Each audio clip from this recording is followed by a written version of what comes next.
बड़ी खबर नाइजीरिया से सामने आ रही है। नाइजीरिया के मैदुगुरी में एक के बाद एक 3 आत्मघाती हमले हुए हैं।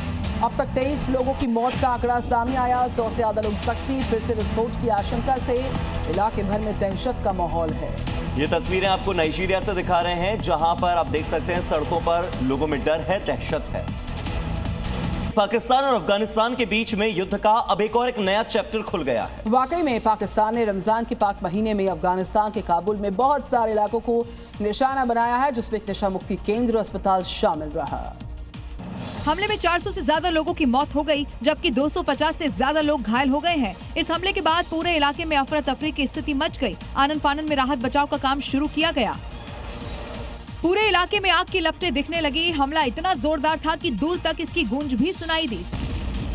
जहां अस्पताल पर हुए हमले को पाकिस्तानी हुक्मरानों ने पाकिस्तान की सेना की उपलब्धि बता दी है, तो वहीं हमले पर भारत ने कड़ी प्रतिक्रिया देते हुए इसे एक बर्बर, कायराना और अमानवीय हिंसा करार दे दिया है।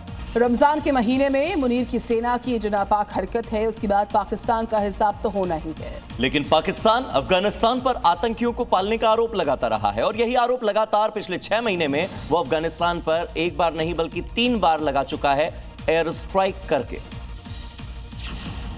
पाकिस्तान ने पिछले 6 महीने में पहली स्ट्राइक अक्टूबर 2025 में काबुल कोस्ट, जलालाबाद और पक्तिका में एयर स्ट्राइक की थी, जिसके बाद फरवरी 2026 में लगातार 2 दिनों तक बम बरसाए थे, जिसमें कई लोगों की मौत हुई थी। और अब 16-17 मार्च की रात को काबुल में एक नशा मुक्ति केंद्र पर हमला किया गया।